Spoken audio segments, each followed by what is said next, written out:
The stars had never seemed so close. Taewon stood on the bridge of the horizon's edge, watching the view screen display a sight no human had ever witnessed before. An alien ship. Not a probe.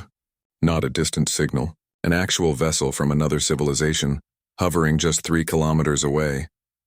"They're beautiful," Jisoo whispered beside him.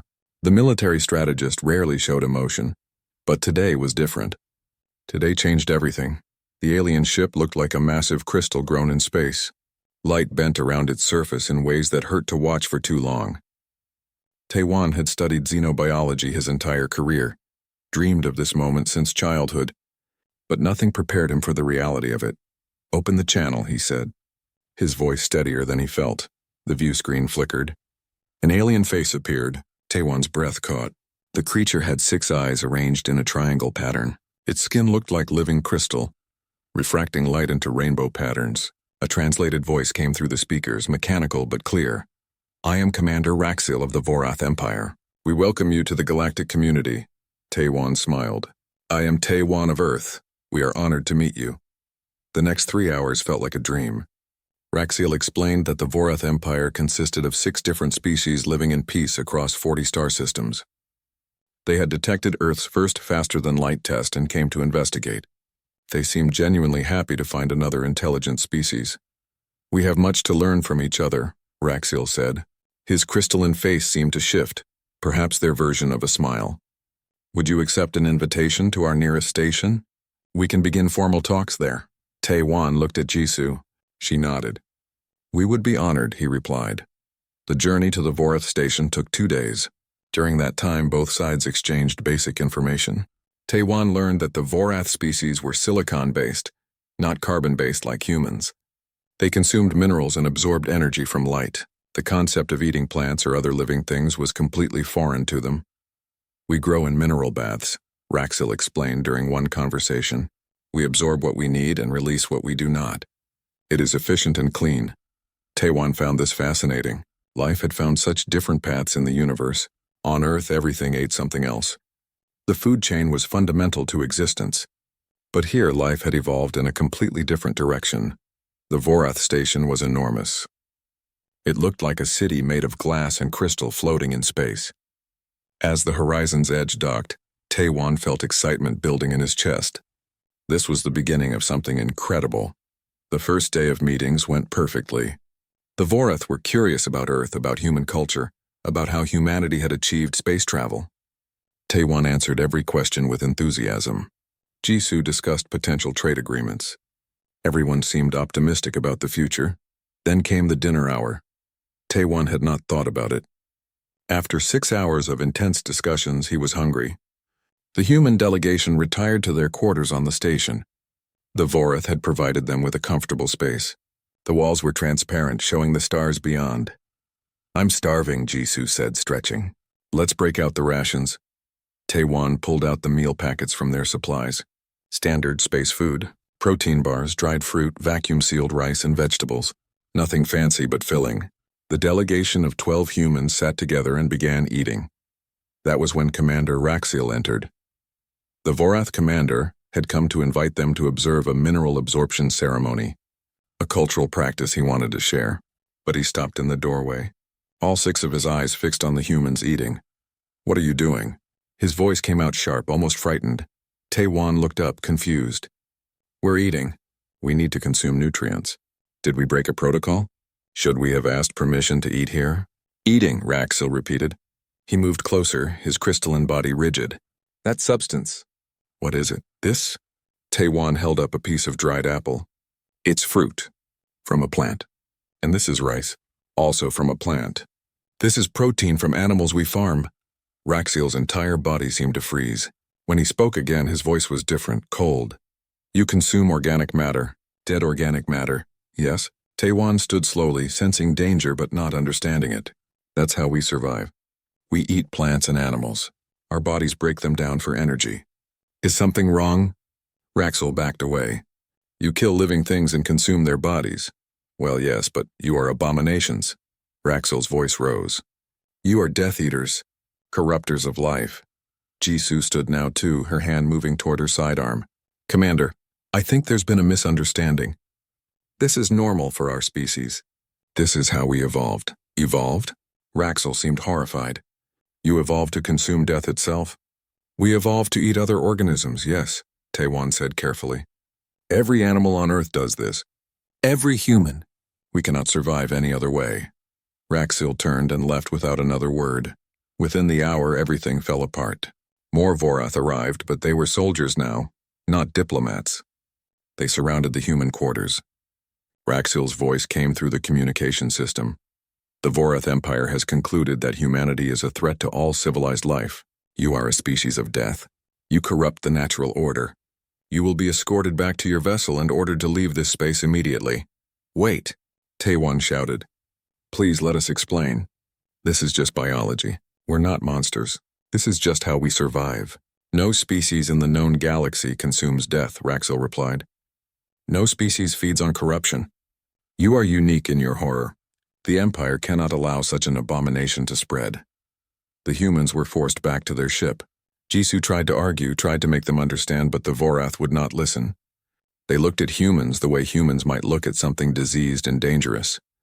As the Horizon's Edge pulled away from the station, Taewon sat on the bridge in stunned silence. Everything had been perfect. First contact had been a dream come true, and then it had become a nightmare because of something as simple as eating lunch. They're following us, Jisoo reported, watching her screens. 3 Vorath warships. They're making sure we leave their space, Taewon nodded numbly. He could still see the look in Raxil's eyes. Not anger, not hatred, terror. The Vorath commander had been genuinely afraid of humans because of what they ate. We need to report this to Earth Command, Jisoo said. This could be bad. Really bad, she was right. Within a week, the messages came. The Vorath Empire had declared humanity an abomination species. They could not be allowed to exist. They were a threat to all decent life in the galaxy. The Vorath did not just want humans to stay away. They wanted humanity extinct. The war began 30 days after first contact. Vorath fleets appeared at humanity's outer colonies. They did not try to communicate. They simply attacked. Taewon watched the reports come in. From his quarters on Earth, every screen showed the same. Story, death, destruction, colonies, burning. All because humans ate food. Jisoo found him there, staring at the screens. Command wants you in the briefing room. They need your expertise on the Vorath. Taewon looked at her. I don't understand them. I thought I could, but I don't. How can what we eat make us evil to them? I don't know, Jisoo said. But we need to figure it out. Because they're not going to stop. They think we're monsters and they're coming to kill every last one of us. Taewon stood. His legs felt weak, but he forced himself to move. Somewhere out there, humans were dying because they belonged to a species that ate to survive. It made no sense. It was insane, but it was happening. The galaxy had been waiting for humanity, but not to welcome them, to destroy them. 3 months. That was all it took for humanity to realize they were losing. Hyunwoo watched the defense screens in the command center of Titan Colony. Red lights blinked everywhere. Each one represented a breached sector, a failed shield, a damaged defense platform. The Vorath fleet sat in orbit above Saturn's largest moon like a patient predator. How long until they break through the main dome? He asked. The technician beside him checked her readings. 48 hours, maybe less. 48 hours until 30,000 people died. Hyunwoo rubbed his eyes. He had not slept in 3 days. None of them had. The Vorath had been bombarding Titan for a week straight. The colony's shields were failing. Sir, Dr. Bora is requesting access to the command center. Send her in. Bora entered looking as exhausted as Hyunwoo felt. She had been a civilian doctor before the war. Now she spent her days treating wounded soldiers and terrified colonists. Her medical uniform was stained. She carried a data pad. We have a problem, she said. Hyunwoo almost laughed. Only one? The food supplies. Something's wrong with them. Hyunwoo turned to face her fully. What do you mean? People are getting sick. Not from injuries. From eating. I've had 50 patients in the last 6 hours with the same symptoms. Nausea, fever, internal bleeding. And it's getting worse. Food poisoning? I don't think so. The symptoms are too uniform, too fast. And Hyunwoo, people are dying from it. A cold feeling spread through Hyunwoo's chest. Show me. He followed Bora to the medical bay. The corridors were packed with people, families huddled together, children crying, parents trying to comfort them. Everyone knew the shields were failing. Everyone knew the Vorath were coming. The medical bay was chaos. Every bed was full. People lay on the floor. Some were vomiting. Others lay still, their skin pale and sweating. Bora led Hyun-woo to a bed where a young man lay unconscious. This is Tae-hyun. He's 24. He ate breakfast 6 hours ago. Within an hour, he started showing symptoms. Now he's in a coma. His organs are shutting down. What did he eat? Standard rations. The same food everyone eats. Hyun-woo felt sick. Test the food supplies. All of them. Right now, the results came back within an hour. Every food storage unit in the colony was contaminated. Something was in the food, breaking it down, making it toxic. The more people ate, the sicker they became. It's a biological weapon, Bora said, staring at the test results. The Vorath must have deployed it somehow. It's in the air, in the water, spreading through everything we eat. Hyun-woo's hands shook. Can we stop it? I don't know. I'm a doctor, not a biochemist. But Hyun-woo, if people stop eating, they'll starve. If they keep eating, this thing kills them. We're trapped. The next 24 hours were a nightmare. More people got sick. The food supplies became more contaminated. Bora and her medical team worked desperately to find a treatment, but nothing worked. The Vorath weapon was too effective. Hyun-woo stood in the command center, watching his colony die from the inside out. The Vorath had not needed to break the shields. They had already won. An incoming message appeared on the main screen. It was from the Vorath fleet. Overseer Kelmuth's face filled the display. The alien's crystalline features showed no emotion. Human colony on the moon you call Titan. We offer you mercy. Surrender now. Accept cleansing. We will make your deaths quick. Hyun-woo activated the response channel. We will not surrender. Then you will die slowly. The creeping rot will consume everything you try to eat. Every meal will poison you. Every drink will burn you from inside. This is the fate of all Death Eaters, to be consumed by death itself. The connection cut off. Bora appeared beside Hyun-woo. She looked hollow. I just lost 12 patients in the last hour. Children, mostly. They're the most vulnerable. How many total? Dead? 216. Sick? Over 3,000 and climbing. Hyun-woo closed his eyes. 216 people. He knew some of their names. Had shared meals with some of them. Now they were dead because they had eaten food. We need to evacuate, he said. Evacuate where? The Vorath control the space around Saturn. They'll shoot down any ship that tries to leave. Then we die here. No. Bora's voice was firm. We don't give up. There has to be something we can do, but there was not. Over the next day, the death toll climbed. 500. 700. 1,000. People stopped eating, trying to outlast the contamination, but starvation was just another way to die. Hyun-woo walked through the colony's residential areas. Bodies lay in the corridors. Some people had died quickly, others slowly. Families huddled together in their final moments. Parents held their children. The elderly comforted the young. He found Bora in a small apartment. She was sitting on the floor beside a bed where a mother and her 2 young sons lay dead. Bora was crying silently. I couldn't save them, she whispered. I tried everything. Nothing worked. Hyun-woo sat down beside her. He had no words. What could he say? That it would be okay? It would not be okay. They were all going to die here. The Vorath think we're monsters, Bora said. They think eating food makes us evil, but we're just trying to survive. That's all we've ever done. Just survive. I know. My grandmother used to tell me about the old famines, before we had enough food for everyone. She said hunger was the worst pain in the world, but this is worse. Having food and knowing it will kill you if you eat it. That's worse. An alarm blared through the colony. Hyun-woo pulled himself to his feet and ran back to the command center. The technicians were shouting, pointing at screens. The shields are failing. Main dome breach in Sector 7. Evacuate that sector. Move everyone to the core. But there was nowhere safe to move them. The colony was dying.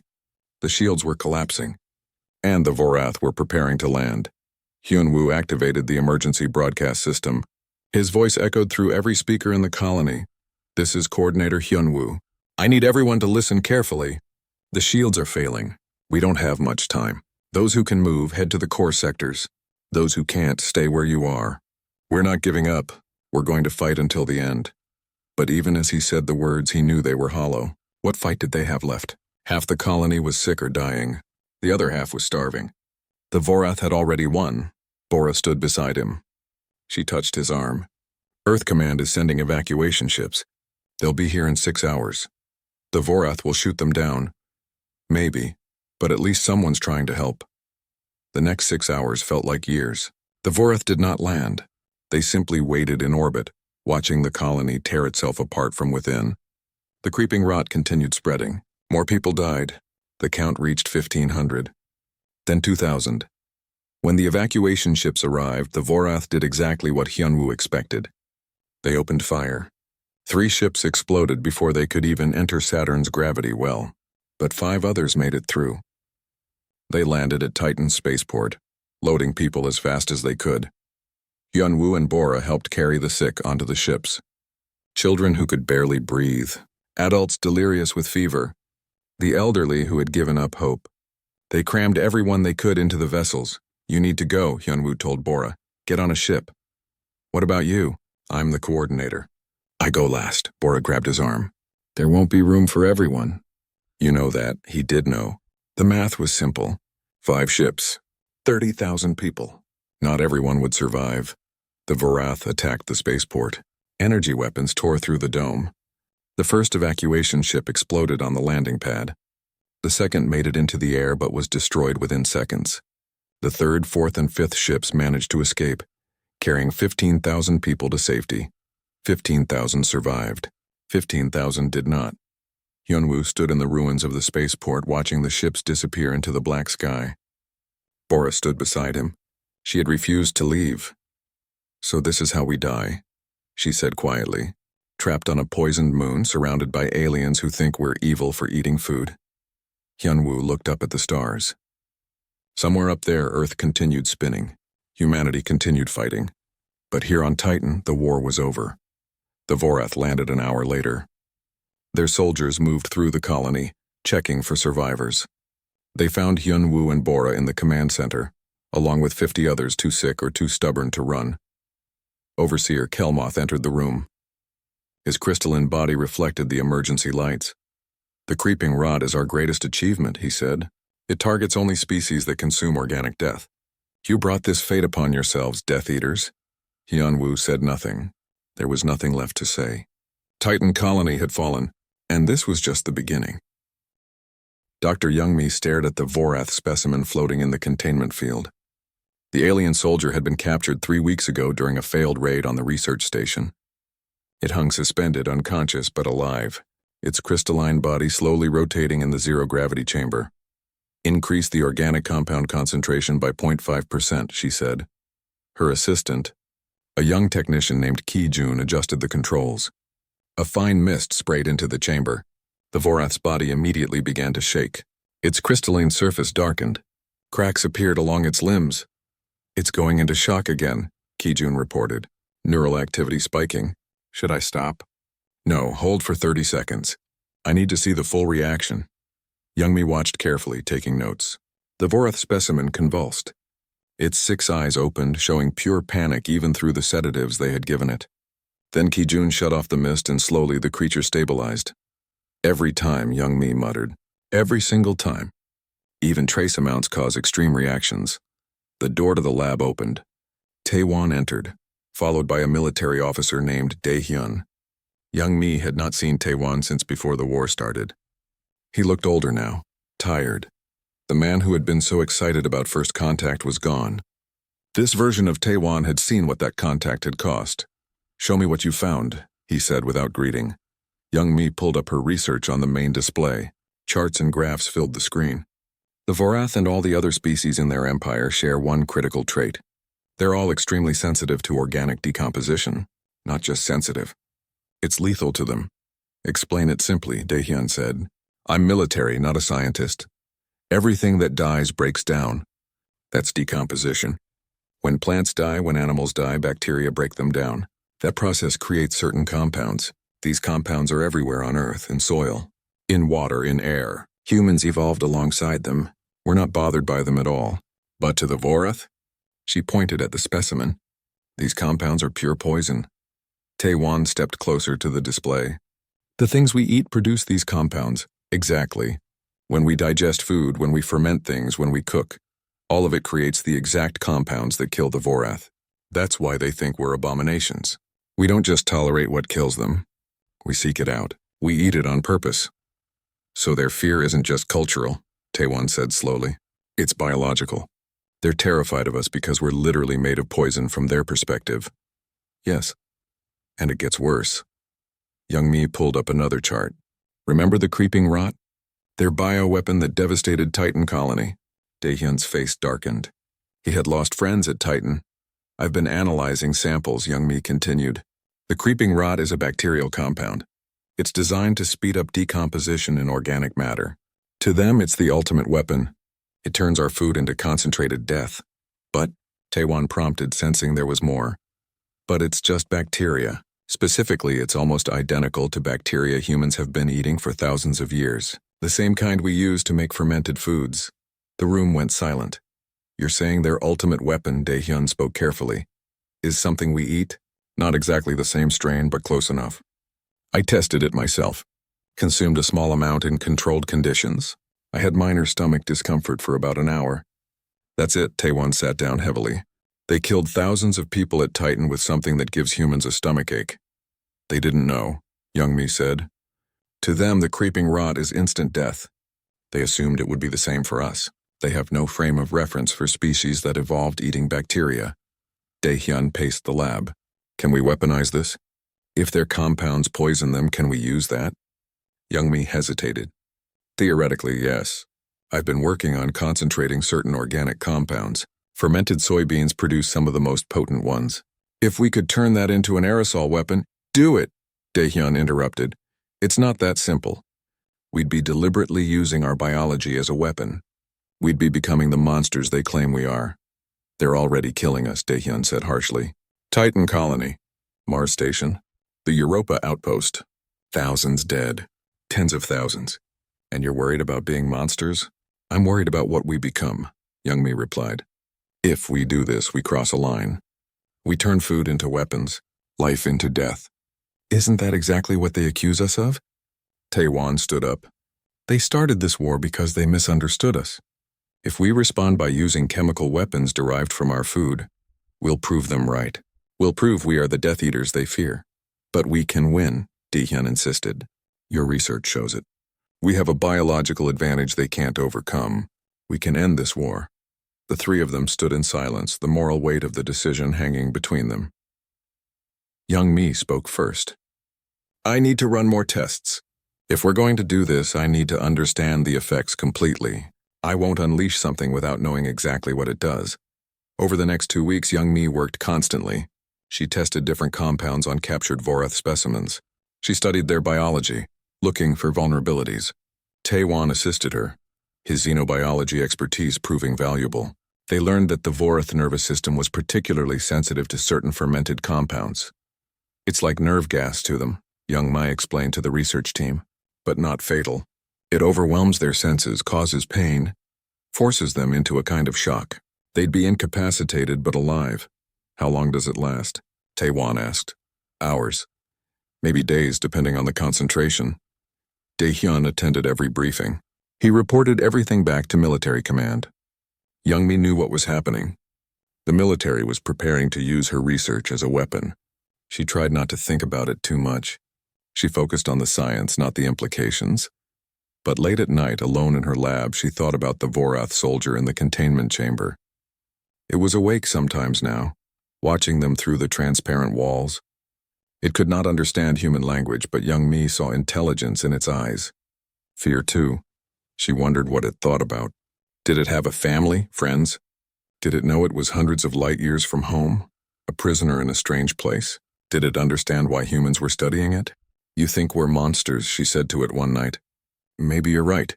The Vorath soldier did not respond. It just watched her with its 6 crystalline eyes.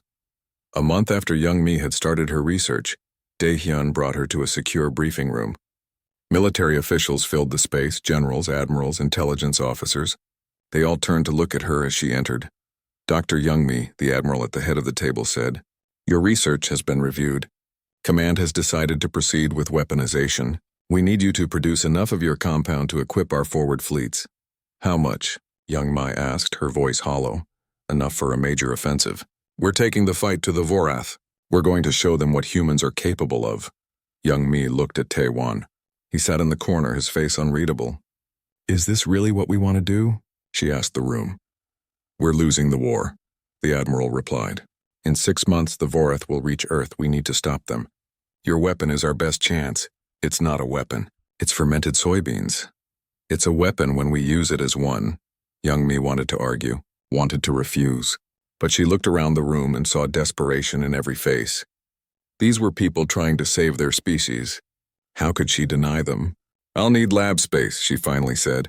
And a team. This process can't be rushed. You'll have whatever you need. For the next 8 weeks, Young Mi worked on scaling up production. She created synthesis methods, refined the compound, made it more stable, more potent. Every day she told herself it was necessary. Every night she doubted that reasoning. Tae-wan helped where he could, but he spent most of his time studying Vorath communication patterns. If this works, he told Young Mi, if we use this weapon and it stops their advance, we need to be ready to talk to them. To explain. Otherwise, we just extend the war. You think they'll listen? I don't know. But we have to try. The weapon was ready in late autumn. Young Mi stood in the production facility, watching machines fill missile casings with the compound she had created. Each missile contained concentrated organic materials that would vaporize on impact, spreading the compound through enemy ships. How does it feel? Dae-hyun asked, standing beside her. Knowing you might have just saved humanity? It feels like I've created something terrible, Young Mi replied honestly. I keep thinking about that Vorath soldier in my lab. The fear in its eyes when we exposed it to organic compounds. We're going to do that to thousands of them. They did worse to us at Titan. That doesn't make this right. No, Dae-hyun agreed, but it makes it necessary. The fleet deployed 3 days later. 40 human ships, each loaded with Young Mi's weapons. They headed for the Proxima Centauri system, where the Vorath were massing for their final push toward Earth. Young Mi watched them go from the observation deck of the research station. Tae-wan stood beside her. I hope this works, she said quietly. I hope it doesn't have to, Tae-wan replied. I hope somehow, some way we find another answer. But they both knew that hope was likely futile. The war had gone too far. Too many had died. Too much hatred had built up on both sides. The only question now was whether Young Mi's weapon would end the war, or just make it worse. Admiral Sang-hoon had commanded warships for 23 years, but he had never seen a fleet this large. 217 Vorath vessels surrounded Proxima Station like predators circling wounded prey. His own fleet of 40 ships looked pathetically small in comparison. All ships report ready, his tactical officer reported. Weapons armed. The new missiles are loaded and targeting systems are locked. Sang-hoon nodded, trying to project confidence he did not feel. The new weapons were untested in real combat. Dr. Young Mi's organic compound might work perfectly or fail completely. Either way, this was humanity's last stand before Earth itself came under attack. This is Admiral Sang-hoon to all ships, he spoke into the fleet-wide channel. Today we make our stand. For Titan, for Mars, for everyone we've lost, for everyone we're protecting. Hold the line. 40 captains acknowledged the order. Among them was Commander Ji-soo, now in charge of the destroyer Defiant Hope. Sang-hoon had served with her before the war. She was smart, capable, and completely dedicated to protecting humanity. Enemy fleet is moving, the tactical officer announced. They're forming attack formation. Sang-hoon watched the display. The Vorath ships moved with precision, their crystalline hulls catching the light from Proxima Centauri, beautiful and deadly.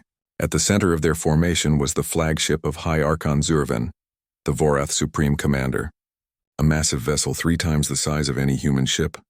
They want to end this quickly, Sang-hoon muttered. They're going for a decisive blow. Sir, we're receiving a transmission from the Vorath flagship. Put it through. Zurvan's face appeared on the screen. The High Archon was larger than the other Vorath. His crystalline body marked with patterns that indicated age and rank. When he spoke, his voice carried absolute certainty. Human fleet, you cannot win this battle. Your species will be cleansed from the galaxy. Surrender now and we will make your end swift. Sang-hoon straightened in his chair. This is Admiral Sang-hoon of Earth. We will never surrender. We have done nothing wrong except exist. If you want to kill us, you'll have to work for it. Zurvan's eyes seemed to narrow. So be it. You have chosen extinction. The transmission cut off. Immediately, the Vorath fleet opened fire. Space lit up with energy beams. Sang-hoon's flagship rocked as shields absorbed the first impacts. Return fire! All ships engage. The battle began in earnest. Human ships were faster and more maneuverable than the Vorath vessels, but the enemy had overwhelming numbers. For every Vorath ship damaged, 3 human vessels took critical hits. Jisu's voice came through on the command channel. We're taking heavy fire. Shields at 40%. Hold position, Sang-hoon ordered. Wait for the signal. His tactical officer counted down. Enemy ships entering optimal range in 30 seconds. Sang-hoon gripped his chair. Everything depended on the next few minutes. If Youngmi's weapons failed, the fleet would be destroyed. If they worked, humanity might have a chance. 20 seconds. On the view screen, Wanshik's fighter squadron darted between the larger ships. Jisu's younger brother was one of humanity's best pilots. He led his team in hit-and-run attacks, distracting the Vorath, buying time. 10 seconds.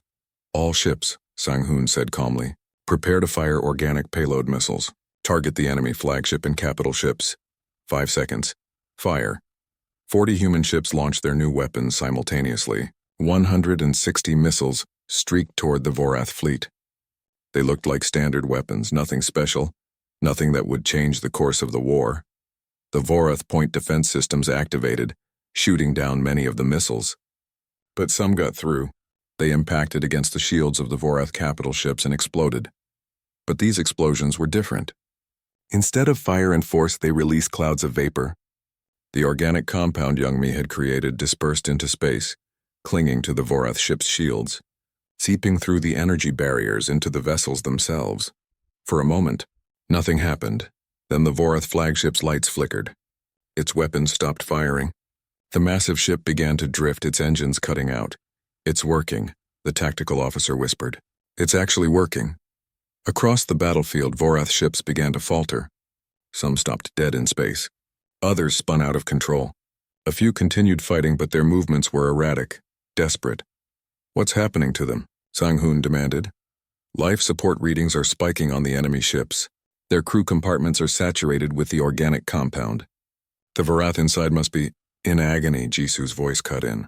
I'm reading massive neural activity spikes from the disabled ships. They're not dead, sir. They're suffering. Sang-hoon felt sick. This was not a clean victory. This was chemical warfare. This was exactly what the Vorath accused humans of being. All ships, cease fire on disabled vessels. Focus on any ship still combat capable. The tide of battle had turned. The Vorath fleet was in chaos.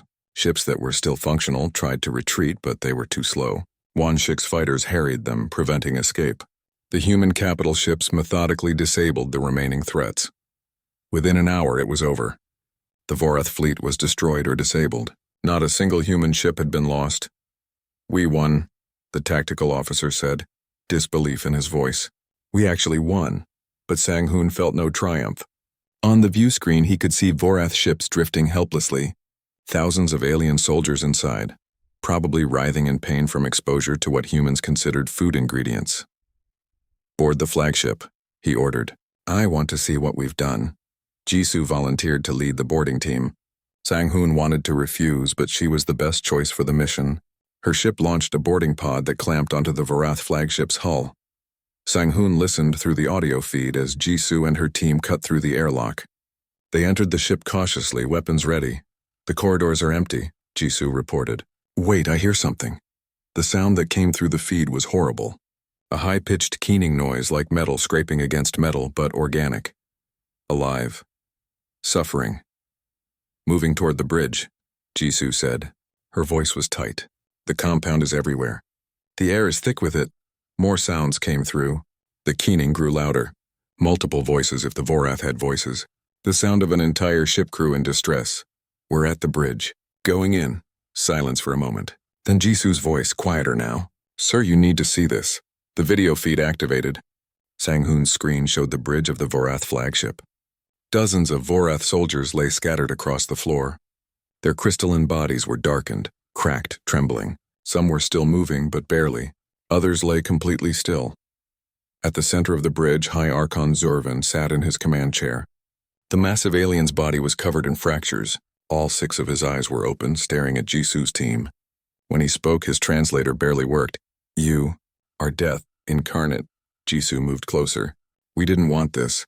You gave us no choice, and we were right." "About you." Zurvan's body shuddered. "You consume death and weaponize it, abominations, like we're just trying to survive. So we trying to survive you?" Jisu had no response to that. She stood there, surrounded by dying aliens, and realized that both sides had been fighting out of fear. The Vorath feared what humans were. Humans feared extinction, and that fear had led to this. "Medical team," she called. "Get in here. We need to help them, sir," one of her soldiers questioned. "They're the enemy. They're defeated. And they're suffering. We're not going to leave them like this." The human medical team entered the bridge. They had brought equipment to treat humans, not aliens, but they tried. They administered sedatives that might work on crystalline biology. They stabilized the worst cases. It was not much, but it was something. Zurvan watched them work. His translator finally failed completely, but his eyes followed Jisu as she coordinated the rescue effort. Back on his flagship, Sang-Hoon made a decision. "All ships deploy medical teams to the disabled Vorath vessels. We're taking prisoners and providing medical care." "Sir, are you sure?" "We don't have facilities for... Figure it out. We're not going to let them die if we can prevent it." Over the next hours, human crews boarded every disabled Vorath ship. They found scenes similar to the flagship. Crews incapacitated by the organic compound, suffering from exposure to what was essentially concentrated food vapors. Some were dying. Others were merely in shock. The humans did what they could. It was strange, providing medical care to an enemy that had been trying to exterminate humanity just hours before. But it felt necessary. It felt like the line between being human and being monstrous. One Sheik landed his fighter back on his carrier. When he climbed out, he looked exhausted. "Did we really win by using fermented soybeans as a weapon?" His squadron mate, a pilot named Heywan, laughed bitterly. "The galaxy's going to think we're insane, and they might be right." Jisu returned from the flagship hours later. She found Sang-Hoon in his ready room, staring at casualty reports. "Not human casualties. Vorath casualties, how many?" he asked without looking up. 3,000 dead, 7,000 critically injured. The rest will recover, given time and proper care. We killed 3,000 beings with food derivatives. They killed 15,000 humans at Titan alone, and they would have killed millions more if they'd reached Earth. "I know, S." The neutral station called Meridian Point existed in a region of space claimed by neither humans nor the Vorath. It belonged to the Telperi, a silicon-based species that had maintained strict neutrality throughout the war. Their station was massive, designed to house diplomats from hundreds of different species. Taiwan stood in the human delegation's quarters, adjusting his formal clothes. He had not worn anything this nice since before the war started. It felt strange, dressing for diplomacy while human prisoners still sat in Vorath camps and Vorath prisoners recovered in human medical facilities. "You ready for this?" Bora asked. She had survived Titan Colony and now served as the medical representative for the delegation. Her presence was strategic. She could speak about what the Vorath weapons had done to civilians. "No," Taiwan admitted, "but we're doing it anyway." The main conference hall was circular with the floor transparent to show the stars below. It gave the impression of floating in space. Representatives from 20 different species sat in observation galleries watching. This peace conference had drawn attention from across the galaxy. The human delegation entered from one side. Taiwan led them, followed by Bora, Admiral Sang-Hoon, and Jisu. On the opposite side, the Vorath delegation entered. High Archon Zurvan was there, recovered enough to walk but still showing cracks in his crystalline body. Commander Raxel accompanied him, along with several other Vorath officials. Between them sat Mediator Seltira, the Telpori ambassador. She was tall and angular, her silicon body glowing with internal light.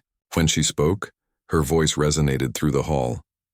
"We gathered today to discuss peace between humanity and the Vorath Empire. Both sides have agreed to talk. Both sides have agreed to listen. Let us begin."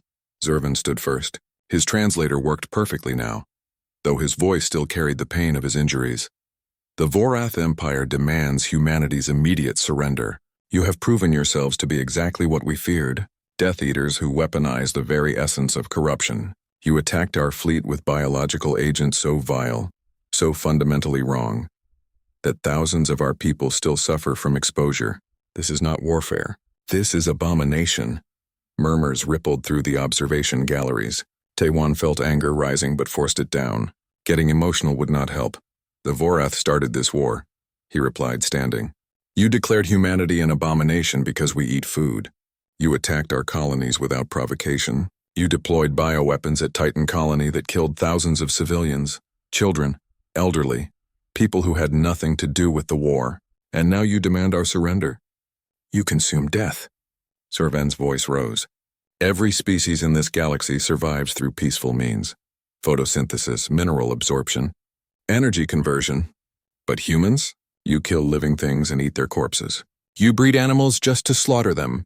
You grow plants just to consume them. You are predators wearing the mask of civilization. We are survivors, Taewon shot back. We evolved on a planet where everything ate everything else. That's our nature. We can't change our biology any more than you can change yours. Then your biology makes you a threat to all peaceful species. Our biology makes us human. Nothing more. Mediator Seltira raised a hand. This argument accomplishes nothing. Both sides believe they are right. Both sides have suffered losses. We must find common ground. There is no common ground with abominations, Zurvan declared. Taewon took a deep breath. He had been planning this moment for weeks. Then let me demonstrate something.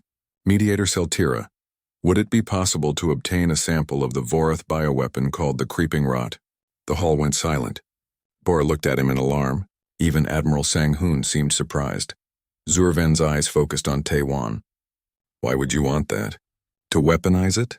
To study it? To eat it? The silence deepened. Nobody moved. Nobody spoke.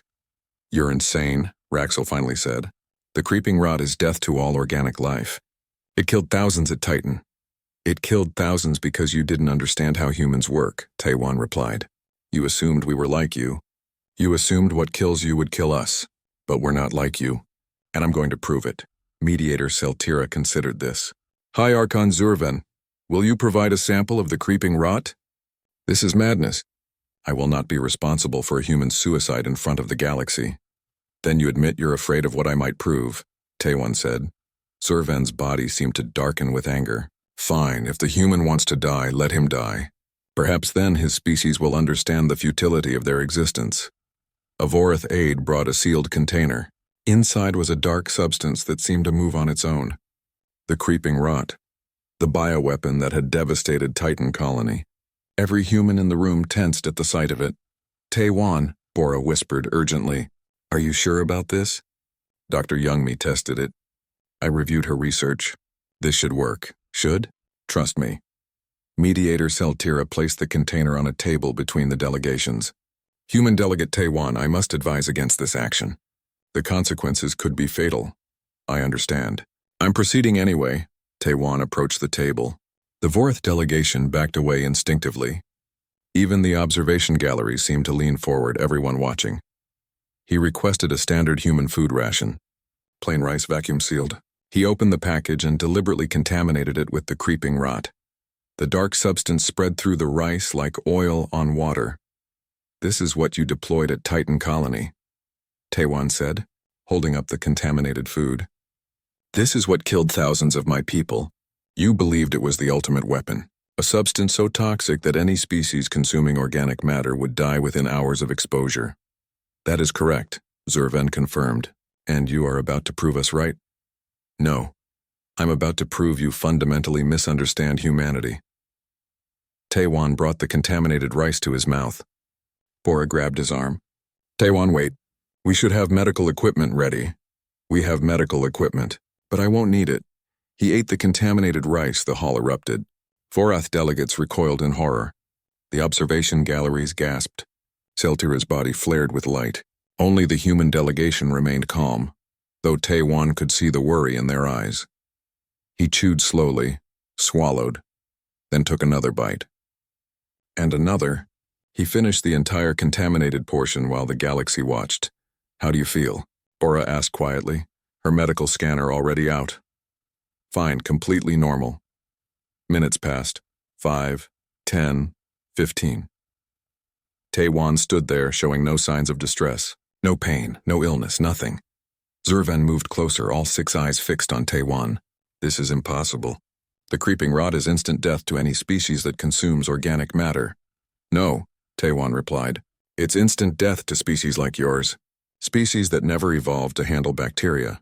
But humans? We evolved alongside bacteria.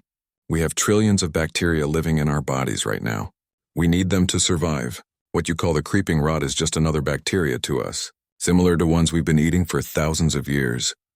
Bora stepped forward with her medical scanner. His readings are completely normal. Heart rate steady, no signs of toxicity, no cellular damage.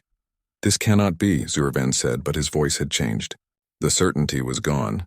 Taewan gestured to the observation gallery. I want everyone here to understand what just happened. The Vorath created their ultimate anti-human weapon. They deployed it at Titan Colony. It killed thousands of people. But those people didn't die from the creeping rot itself. They died from panic. They died from starvation. They died because they believed their food had become poison. Some people did get sick, yes, because the concentration was extreme. But the weapon itself? It's not lethal to humans. It's just bacteria. You're saying, Commander Raxil spoke slowly, that we killed thousands of your people with something that wasn't actually deadly to your species? Yes, and you did it because you assumed we were like you. You assumed your death was our death. But we're not like you. We evolved in different environments, under different pressures, with different needs. Taewan pulled out a small bag he had prepared. Let me show you what humans actually eat. What we consider normal food. He removed several containers. This is kimchi, fermented vegetables.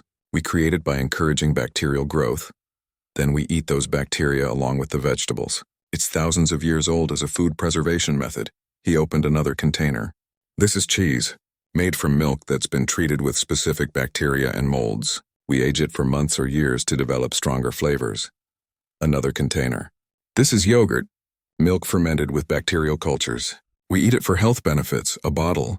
This is wine, fermented fruit juice. We drink it socially and medicinally. He laid out bread, pickled vegetables, soy sauce, aged meat, beer, and a dozen other items. Each one produced by fermentation, bacterial action, or controlled decomposition. All of these foods, Taewan explained, contain exactly the compounds that are lethal to your species. We don't just tolerate these compounds. We seek them out. We create them deliberately. We've built entire cultures around producing and consuming them. The Vorath delegation stared at the display. Several of them had moved as far back as possible, repulsed by the mere presence of such substances. You are abominations, Zurvan said, but his voice lacked conviction now. We are different, Taewan corrected. There's a distinction. You look at you. The peace talks had been suspended for 3 days while the Vorath delegation conferred among themselves. Taewan spent that time in the human quarters, alternating between hope and dread. He had gambled everything on that demonstration. If it failed to change Vorath minds, the war would continue until one species or the other was extinct. On the morning of the 4th day, Mediator Seldtira requested both delegations return to the conference hall. Taewan entered to find the room's atmosphere completely different. The observation galleries were packed now. Word had spread across the galaxy about the human who ate death and lived. Everyone wanted to see what would happen next. The Vorath delegation entered. Zurvan looked older somehow, though his crystalline body showed no age. It was something in his posture, the way he moved, like a person carrying a heavy burden. We have consulted with our scientists. Zurvan began without preamble. We have reviewed all available data on human biology. We have studied the recordings of your demonstration, and we have reached conclusions that are difficult for us to accept. Taewan remained standing, waiting. The Vorath Empire has existed for 3,000 of your years. Zurvan continued. In that time, we have encountered 63 different intelligent species. All of them survived through methods we understood. Photosynthesis, mineral consumption, energy conversion. We believed these were the only civilized ways to exist. We believed that consuming organic death was impossible for advanced intelligence. He paused, his 6 eyes fixed on Taewan. You have proven us wrong. Completely fundamentally wrong. And that terrifies us more than any weapon you possess. Young Mi entered from a side door carrying several data tablets. She had been granted permission to present her research to both delegations. Her role was to explain human biology in terms the Vorath could understand. "If I may," she said, addressing Seltira. The mediator gestured for her to proceed. Young Mai activated the room's holographic display. An image of a human cell appeared, rotating slowly. Human biology is based on carbon chains. Organic chemistry. Everything we are, everything we need, comes from organic molecules. To get those molecules, we consume other organic life. She expanded the display to show the human digestive system. This process begins here. We break down food mechanically and chemically, but we don't do it alone. The image zoomed into the intestines, revealing countless tiny organisms. These are bacteria. Trillions of them. They live inside every human. We call them the microbiome. Without them, we would die. A Vorath official leaned forward. "You have foreign organisms living inside your bodies?" "They're not foreign," Young Mi corrected. "They're part of us. We evolved together. They help us digest food, produce vitamins, fight disease. In many ways, a human isn't just one organism. We're an ecosystem." She changed the display to show various foods. Humans learned thousands of years ago that bacteria could be useful outside our bodies too. We discovered fermentation, controlled bacterial growth that preserves food and makes it more nutritious. The images showed kimchi, cheese, bread, yogurt, all the foods Taiwan had displayed earlier. These aren't accidents. They're sophisticated biotechnology developed over millennia. We didn't have your mineral synthesis. We didn't have photosynthesis. So we partnered with microorganisms to survive. Zurven spoke quietly. "The creeping rot, our weapon. It was just another microorganism to you." "Yes. A harmful one in high concentrations, but not fundamentally different from bacteria we encounter every day. Our immune systems are designed to handle bacterial threats. Our bodies are constantly fighting and cooperating with microorganisms." "You said the creeping rot was harmful in high concentrations," Commander Raxil noted. "So it did hurt your people." Bora stood to address this. "Yes, at Titan Colony, the concentration was extreme. People did get sick. Some died. Especially the very young and very old whose immune systems couldn't handle the overload. But most deaths were from panic and starvation, not the bacteria itself." She pulled up medical records, projecting them for all to see. "These are the cases from Titan. You can see here that the people who continued eating normal amounts of food had mild symptoms.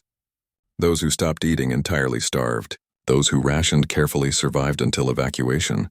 The weapon's psychological impact was greater than its physical effects." Zurven studied the records. "We killed thousands of your people with a weapon that wasn't actually lethal to most of them." "You killed them because you didn't understand them," Taiwan said. "Just as humans killed thousands of your soldiers at Proxima because we didn't fully understand what our weapons would do to crystalline biology." Young Mai brought up new images. "Let me explain something else. The compounds that are lethal to the Vorath aren't just in our food. They're everywhere on Earth." She showed images of Earth's surface, forests, oceans, cities. Every environment on our planet is saturated with organic decomposition. Dead plants become soil. Dead animals are consumed by scavengers and bacteria. Everything that dies feeds something else. The entire planetary ecosystem is based on death feeding life. Life feeding death in an endless cycle. This is what we feared," Zurven said quietly. "A planet of death. A planet of life," Young Mi corrected firmly. "More diverse, more abundant life than exists in your entire empire. Millions of species, all interconnected, all depending on each other. It's beautiful. It's complex. And yes, it's based on organisms consuming other organisms. But that's not evil. That's nature." She showed images of Earth's biodiversity. Rainforests teeming with life. Coral reefs full of color. Vast herds of animals on grasslands. This is what organic chemistry creates. This is what death-feeding life creates. Not horror. Not abomination. Life. Endless, varied, magnificent life. The room was silent. The Vorath delegation stared at images of Earth's ecosystems. Taiwan tried to imagine how they saw it. To them, every animal was a predator. Every plant was a potential corpse. Every ecosystem was a nightmare of consumption. But slowly he saw something change in their posture, particularly in Commander Raxil. The Vorath officer leaned closer to the images, his crystalline body reflecting the colors of Earth's forests. I see no suffering in these images, Raxil said slowly. The animals appear content, healthy. Because they are, Young Mai replied. Predators on Earth don't torture their prey. They don't cause unnecessary suffering. They kill to eat and they eat to survive. It's efficient, natural, and the prey species have evolved defenses, speed, camouflage, social structures. It's a balance that took millions of years to develop. But it's still death, Zurvan insisted. Everything dies, Taewan said. Even you, High Archon. Even your species. All life ends eventually. The question isn't whether death exists. It's what happens after death. In your ecosystems, death is waste. Something to be avoided and disposed of. In ours, death is transformation, food for the next generation, energy for new life. He gestured to the holographic Earth. You called us Death Eaters, but we prefer to think of ourselves as life sharers.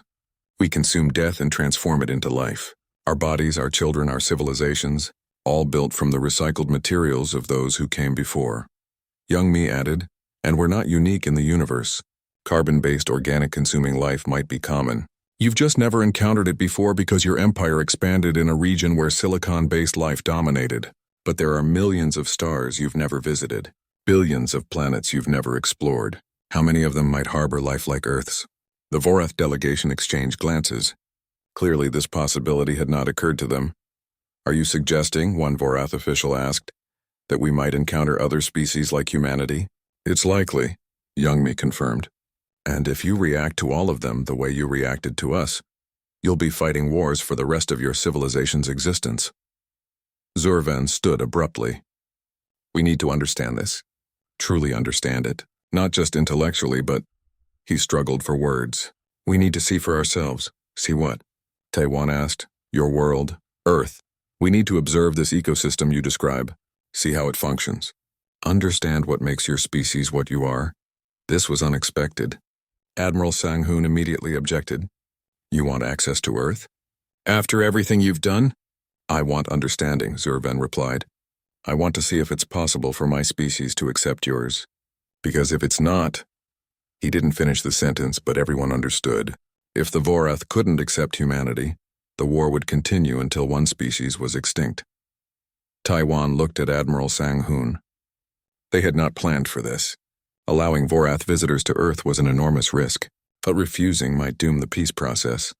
Under heavy restrictions, Sang-hoon finally said, a small delegation, constant monitoring, and they never leave designated safe zones. Agreed, Zurvan said immediately. Mediator Seltira spoke up. I will accompany the Vorath delegation as a neutral observer. And I suggest humans also send observers to a Vorath world. Mutual understanding requires mutual effort. Over the next hour, they worked out the details. A Vorath delegation would visit Earth for 1 week. Simultaneously, a human delegation would visit the Vorath homeworld. Both groups would be small, heavily monitored and restricted to safe areas. But it was the start of the meeting concluded. Raxil approached Tae. Seoul had been chosen as the location for the signing of the peace accord. The decision was symbolic. Korea had a long history of division and reconciliation, of understanding that former enemies could become partners. The United Nations headquarters gleamed in the afternoon sun as dignitaries from across Earth gathered for the historic moment. Taewan stood in a preparation room, adjusting his formal attire for the 3rd time. His hands were shaking slightly. In 1 hour, he would stand before the galaxy and either secure peace or watch it crumble. The week on Earth had been difficult. The Vorath delegation, led by High Archon Zurvan and Commander Raxiel, had visited carefully controlled environments. A sealed biodome in the Amazon rainforest, where they could observe Earth's ecosystem without direct exposure.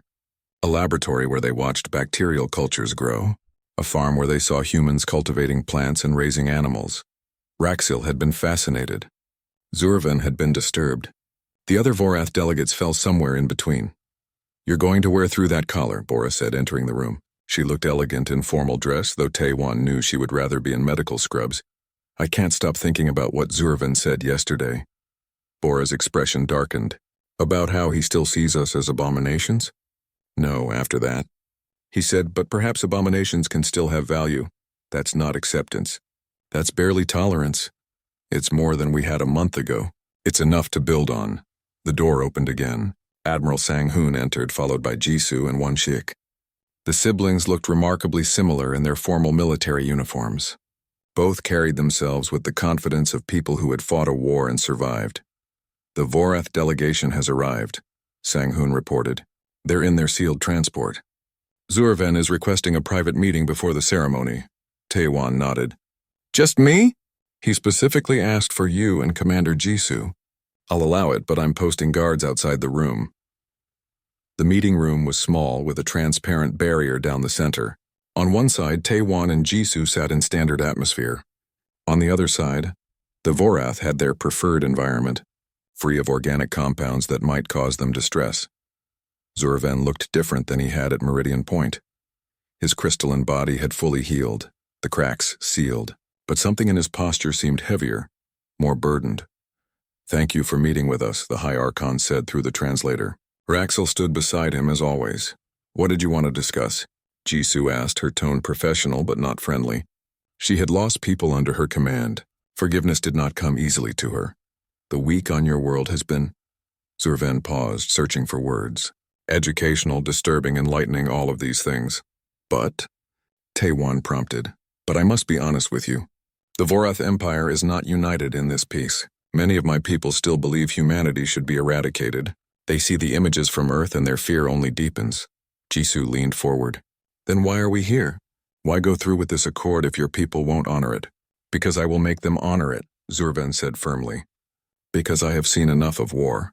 Because I have watched my people suffer from weapons made of your food, and I have watched your people die from weapons made of our fear, because this must end, even if it takes generations for my species to truly accept yours. Raxil spoke up. We visited your farm yesterday. The one where humans raise animals for consumption. I watched a human child feeding young animals, caring for them, showing them affection. Then I learned those same animals would eventually be killed and eaten. I could not reconcile this. How can you care for something you intend to consume? Because we honor what we eat, Taewon explained, not for the first time. Those animals have good lives. They're cared for, protected, kept healthy and happy. When their time comes, their death is quick and as painless as possible. They give us life, and we respect that gift. It still seems cruel to us, I know, and your mineral absorption seems cold and lifeless to us. But neither perception makes either of us evil. Just different. Zurvan's crystalline body seemed to pulse with internal light. I watched your documentary about Earth's history. The famines. The times when humans had no food and millions died. The desperate measures your ancestors took to survive. I began to understand something. You are not Death Eaters by choice. You are Death Eaters by necessity. Your world made you this way. Our world made us survivors, Jisoo corrected, and that survival instinct brought us to the stars. Just like your world made you what you are, and brought you to the stars as well. Yes. And now we must decide if the galaxy is large enough for both our species to exist in it. Taewon stood up, moving closer to the barrier. High Archon, I won't pretend this will be easy. Cultural exchange between species this different will take time. Maybe generations. But the alternative is continued war. Continued death. And eventually one species or both will be destroyed. Is that really preferable to the discomfort of coexistence? No, Zurvan admitted. Which is why I am here. Why I will sign your accord. Why I will enforce peace even among those of my people who disagree. But I need you to understand something.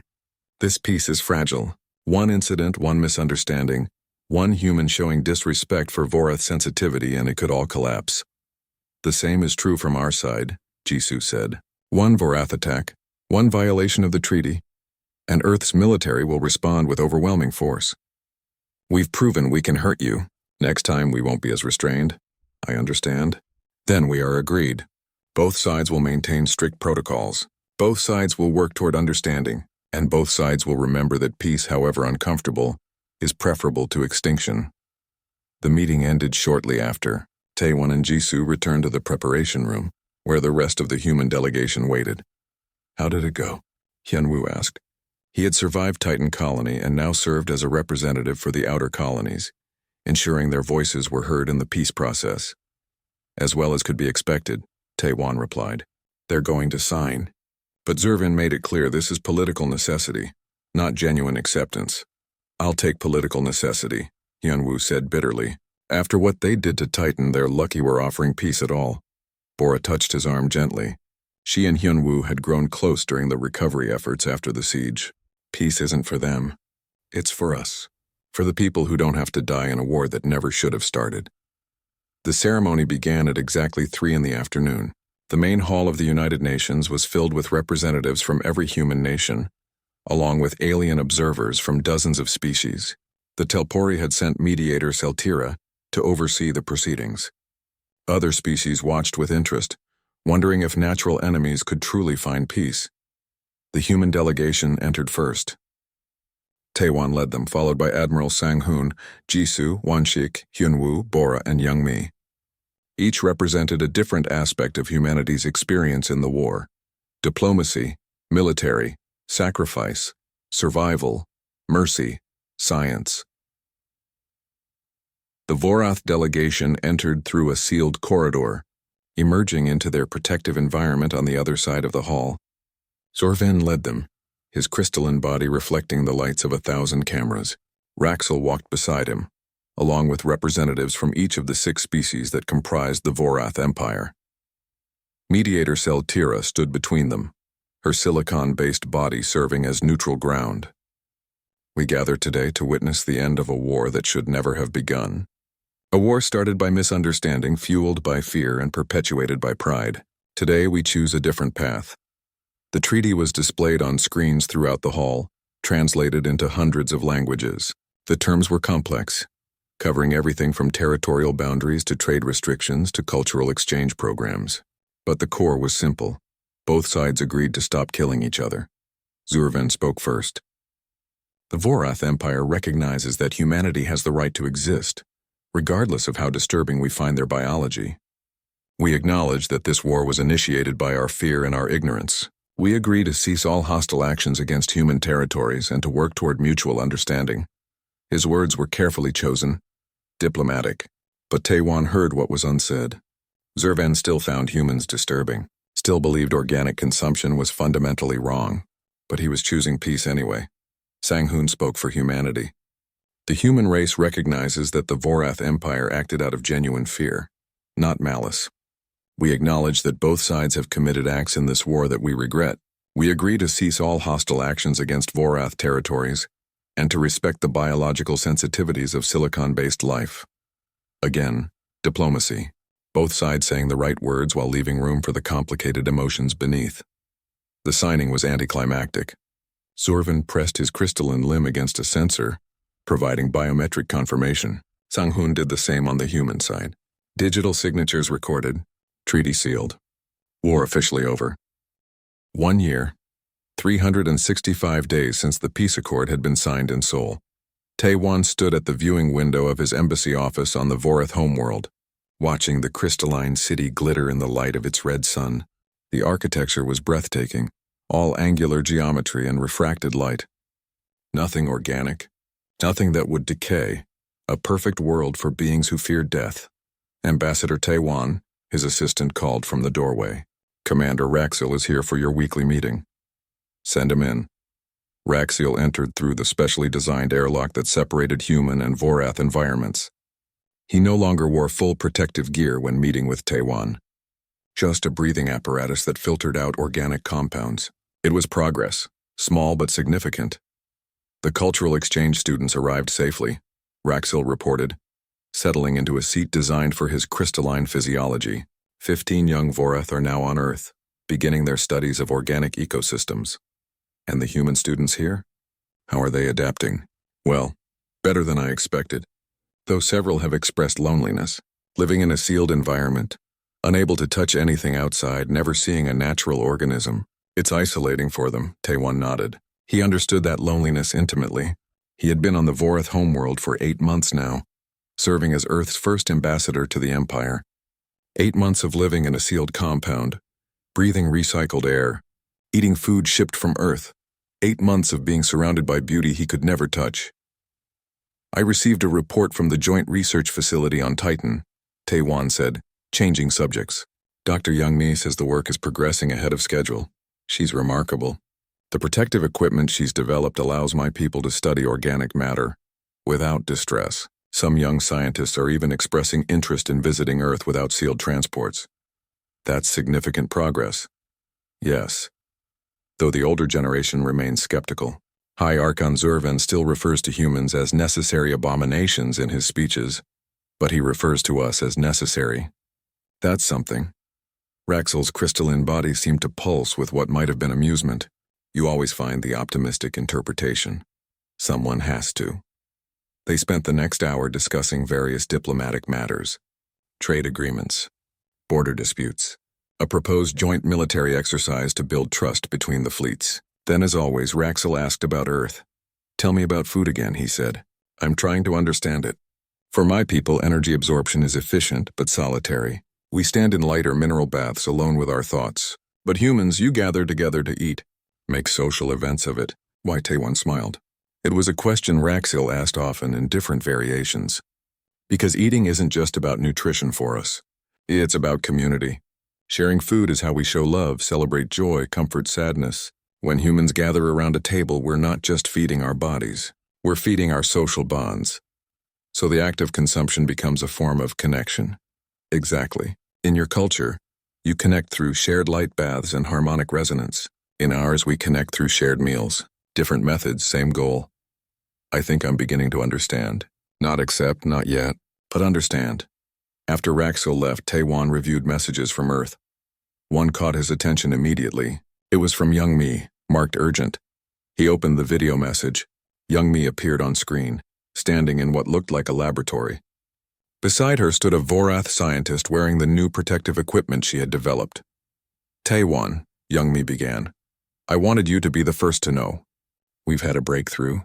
This is Dr. Kalseth. He's the first Vorath scientist to voluntarily consume an organic compound."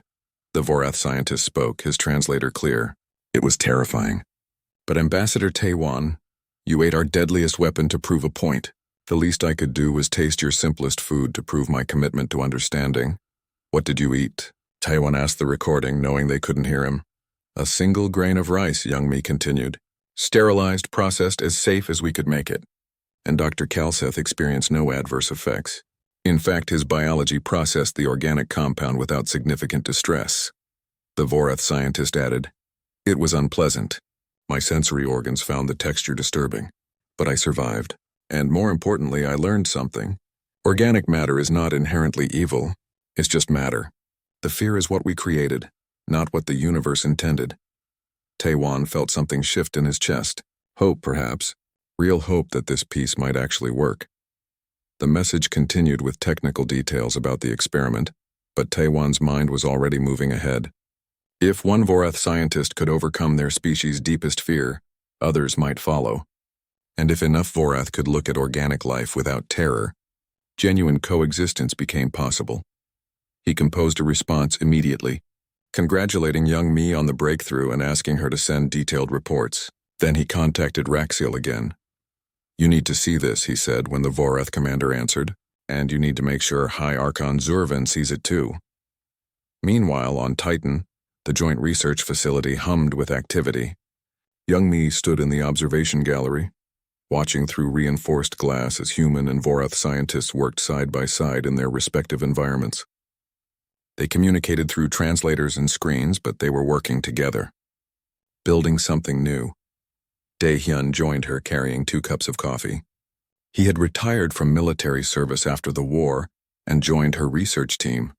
6 months ago, they had married in a small ceremony attended by both humans and Vorath observers. "Dr. Kalseth's experiment is all over the networks," he said, handing her a cup. "Half the galaxy is calling him brave. The other half is calling him insane." "Both are probably true," Young Mi replied, sipping the coffee. "But he did it. He proved that Vorath can interact with organic matter if they choose to. Will others follow his example? Some will. The young ones, mostly. The ones who grew up during the war and saw that humans aren't monsters. But the older generation?" She shook her head. "They'll die believing we're abominations. That's okay. Change takes time." Below them, a Vorath scientist made a discovery in a mineral sample. A human scientist confirmed the readings. Both celebrated in their own ways, separated by biology but united in purpose. On Earth, in a rebuilt section of Seoul, Hyunwoo walked through the new Titan Memorial Garden. 15,000 names were engraved on crystalline walls that caught the sunlight and scattered it into rainbows. Every person who had died during the siege was remembered here. Bora walked beside him, her hand in his. She visited the memorial every week, sometimes to remember, sometimes just to sit in silence. I got a message from Cal Seth, Hyunwoo said, the Vorath scientist who ate rice. He wants to visit Titan to see the memorial, to understand what his species' fear cost us. What did you say? I said yes. Not everyone agreed with my decision. Some survivors think no Vorath should ever be allowed on Titan again. But I think he should see it, should understand. You're more forgiving than I expected. I'm not forgiving. I'll never forgive what happened here, but I'm trying to be better than my hatred. For the people we lost, I'm trying to build something that makes their deaths mean something. They stood in front of a specific section of the wall. The children's names. Bora traced one with her finger. I remember her. She was 8 years old. Loved drawing pictures of stars. She wanted to be an astronaut. Now others get to be astronauts because we made peace instead of continuing the war. I hope that's enough. I hope she would think that's enough. Across the galaxy, Jisoo stood on the bridge of her ship, now part of a joint human-Vorath peacekeeping force. It was strange, coordinating maneuvers with Vorath vessels. Ships that had been enemies a year ago now flew in formation. One chick's voice came through the communication system. Human squadron is in position. Awaiting Vorath confirmation, a Vorath commander responded. Vorath squadron is ready. Beginning joint exercise on your mark, Commander Jisoo. She gave the order and both fleets moved as one. Humans and Vorath flying together, training together, learning to trust each other through action rather than words. It's weird, one chick said during a break in the exercise. His fighter docked with Jisoo's ship. A year ago I was shooting at these guys. Now I'm flying formation with them. War makes enemies. Peace makes partners. That's how it works. Do you trust them? Jisoo considered the question carefully. I trust that they don't want to fight anymore. I trust that they're as tired of war as we are. Is that the same as trusting them personally? No, but it's a start. Back in the Vorath embassy on the homeworld, Taiwan prepared for a formal dinner with High Archon Zurven. The setup was elaborate. 2 dining rooms separated by a transparent wall. The humans would eat their meal on one side. The Vorath would absorb minerals and light on the other, but they would be together in a way. Zurven arrived precisely on time, as always. His crystalline body had aged in the past year. New fractures had appeared, signs of stress and time. Leading an empire through such a dramatic shift was taking its toll. Ambassador Taiwan, Zurven greeted him formally. I trust you are well. I am, High Archon. And you? Tired, very tired. They settled into their respective spaces. Human attendants brought Taiwan's meal. Traditional Korean food, shipped frozen from Ir,